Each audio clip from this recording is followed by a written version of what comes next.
सुबह का समय था। पेड़ों पर पक्षी चहचहा रहे थे। आज मौसम बहुत सुहावना है। ऐसे दिन दिल को अच्छा लगते हैं। मम्मा, आज जंगल कितना शांत लग रहा है।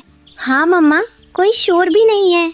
जब जंगल शांत होता है तब मन भी शांत रहता है। घर के पास ही एक पेड़ पर बैठी थी एक नन्ही सी गिलहरी। आज तो मुझे बहुत सारे दाने इकट्ठा करने हैं। गिल्लू गिलहरी फुर्तीली थी और सबकी मदद भी करती थी। अगर समय रहते दाने जमा कर लूं तो ठंड में परेशानी नहीं होगी। उसी जंगल में थोड़ी दूरी पर झाड़ियों के पीछे कोई ध्यान से सब कुछ देख रहा था। आज जंगल कुछ ज्यादा ही शांत है। जहाँ ज्यादा शांति होती है वहाँ कोई न कोई चाल जरूर चल रही होती है। पेड़ की ऊंची डाल पर बैठी थी कवि, जिसकी आंखों में शरारत साफ दिखाई दे रही थी। आज मजा आने वाला है। इतने दिन से जंगल बहुत शांत है। अब थोड़ी शरारत हो जाए तो मजा आ जाए। कवि नीचे झाड़ियों में छिपी लोमड़ी को देखती है। अरे लोमड़ी बहन, तुम यहाँ अकेली क्या कर रही हो? मैं तो बस जंगल का हाल देख रही हूँ। आज सब कुछ बहुत सामान्य लग रहा है। सामान्य चीजें मुझे पसंद नहीं। अगर जंगल में डर फैल जाए तो सब जानवर मेरी बात मानने लगेंगे। तुम्हारी बातें सुनकर लगता हूँ आज कोई नई चाल चलने वाली है। दोनों की आंखों में चालाकी चमक रही थी। पास के पेड़ पर बैठी गिल्लू गिलहरी सब सुन रही थी। ये कवि और लोमड़ी कुछ ठीक नहीं कर रही। गिल्लू जल्दी से नीचे उतरती है। मुझे मीनू चिड़िया को ये बात बतानी होगी।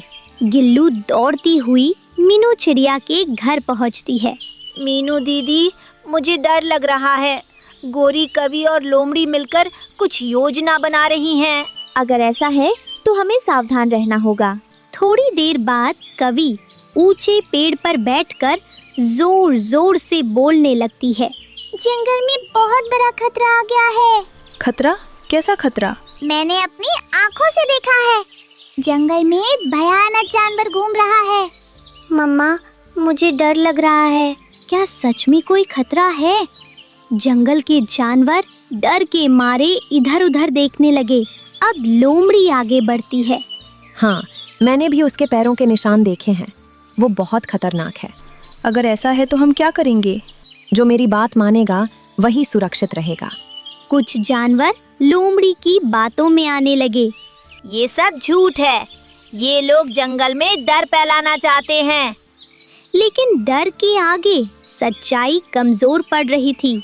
जंगल अब दो हिस्सों में बंटने लगा था।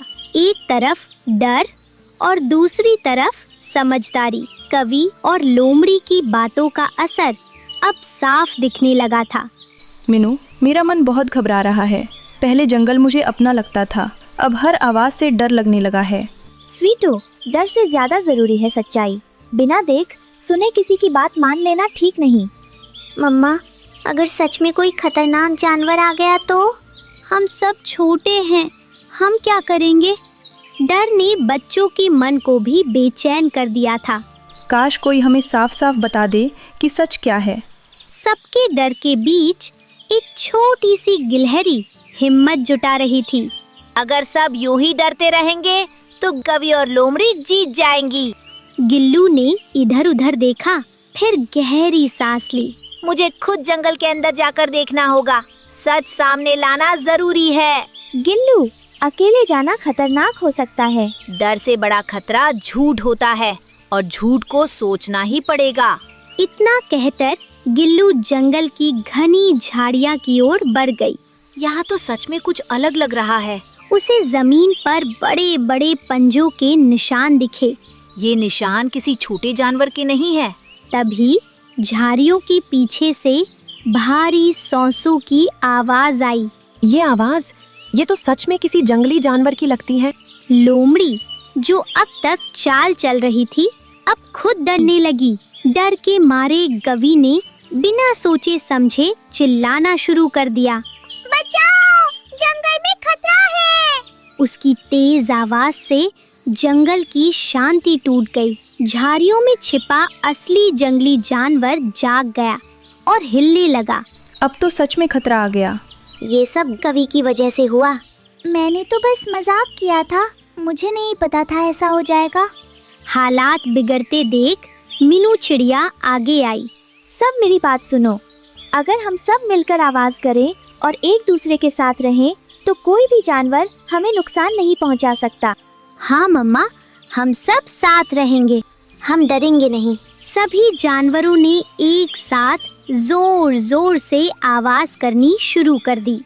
अचानक हुए शोर से जंगली जानवर डर गया और जंगल की गहराई में भाग गया। आज समझ आया, डर से नहीं, एकता से ताकत मिलती है। कवि और लोमड़ी चुपचाप खड़ी थी। उन्हें अपनी गलती का एहसास हो चुका था। जंगली जानवर के भागते ही जंगल में धीरे धीरे शांति लौटने लगी। मम्मा, अब डर नहीं लग रहा।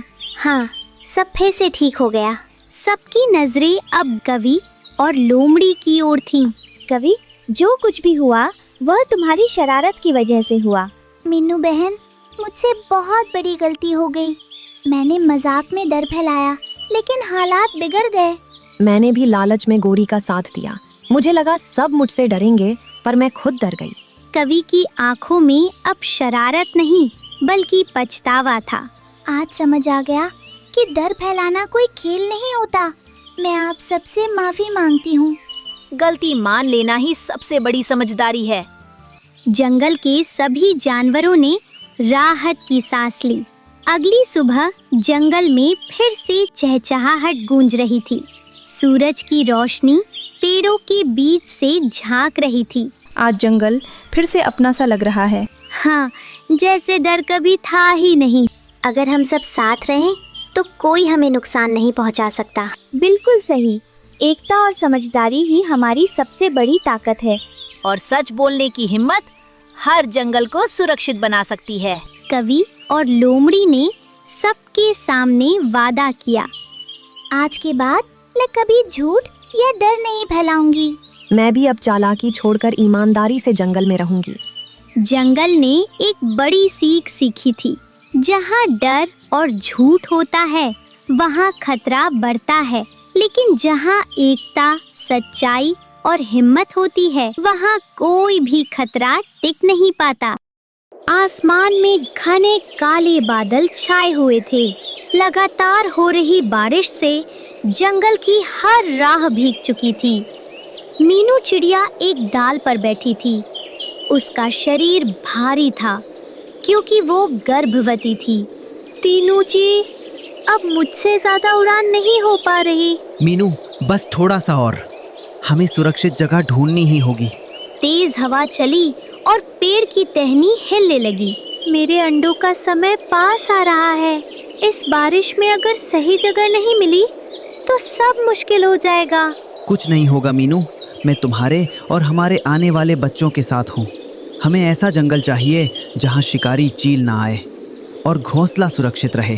बस भगवान से यही दुआ है कि हमारे अंडे सुरक्षित रहें। दूर आसमान में बिजली चमकी और कहीं बहुत ऊपर एक शिकारी चील ने पंख फैलाए। इस बारिश में भी शिकार मिल ही जाता है। अनजाने खतरे के साथ में मीनू और टीनू नए जंगल की ओर उड़ चले। एक माँ के दिल में डर था, लेकिन उससे भी बड़ी थी अपने बच्चों को बचाने की चाह। बारिश के बीच उड़ते उड़ते मीनू और टीनू एक नए जंगल की सीमा पर पहुंच गए। ये जंगल बड़ा था, हरा भरा था, लेकिन पूरी तरह अनजान भी। तीनू जी, ये जगह शांत लग रही है। हाँ मीनू, यहाँ पेड़ भी मजबूत है। शायद यहीं हम घोंसला बना सके। मीनू एक मोटी डाल पर बैठ गई। अब मुझसे और उड़ान नहीं होगी।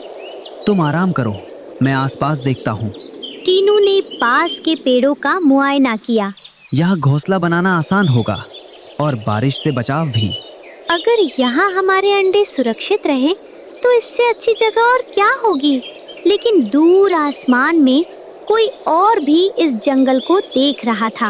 ऊपर आसमान में शिकारी चील चक्कर लगा रहा था।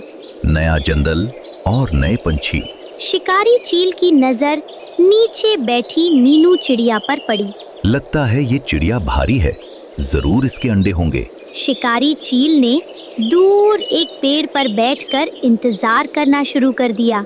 उसे पता था, मौसम चाहे कैसा भी हो, एक माँ अपने अंडों के लिए घोंसला जरूर बनाएगी। तीनू जी, मुझे यहाँ थोड़ा डर भी लग रहा है। डर मत मीनू, मैं पास ही हूँ। लेकिन आसमान से आती उस तेज नजर को कोई नहीं देख पाया। बारिश अब कुछ धीमी हो गई थी। जंगल में मिट्टी की खुशबू फैल गई थी। मीनू चिड़िया अपने नए बने घोंसले में शांत बैठी थी। तीनू जी, लगता है समय आ गया है। मैं यहीं हूँ मीनू, घबराओ मत। कुछ ही देर में मीनू ने अंडे दिए। ये हमारे सपने हैं तीनू जी। और हमारी जिम्मेदारी भी। मीनू ने अपने पंखों से अंडों को ढक लिया। जब तक मैं जिंदा हूँ, इन्हें कुछ नहीं होगा। माँ की ममता में डर भी था और असीम साहस भी। उसी रात आसमान में फिर बादल घिराए। ऊपर से शिकारी चील सब कुछ देख रहा था। बस सही मौका चाहिए। तेज बारिश और अंधेरी का फायदा उठाकर शिकारी चील धीरे धीरे नीचे उतरा। मीनू अपने अंडों को सीने से लगाए सो रही थी। एक पल में शिकारी चील ने झपट्टा मारा। आज की दावत मिल गई। अंडे लेकर वो अंधेरे में उड़ गया। मेरे अंडे! मीनू की चीख बारिश में दब गई। हे भगवान, मेरे बच्चे! उस रात मीनू का दिल टूट गया, लेकिन किस्मत ने अभी आखिरी शब्द नहीं कहा था। सुबह हो चुकी थी, बारिश थम गई थी, लेकिन मीनू चिड़िया का मन भारी था। तीनू जी, हमारे अंडे चले गए। मैं उन्हें ढूंढ लाऊंगा मीनू, चाहे मुझे कितना भी दूर जाना पड़े। मीनू चुपचाप खाली घोंसले को देख रही थी। एक माँ अपने बच्चों को खो दे तो उससे बड़ा दर्द कुछ नहीं होता।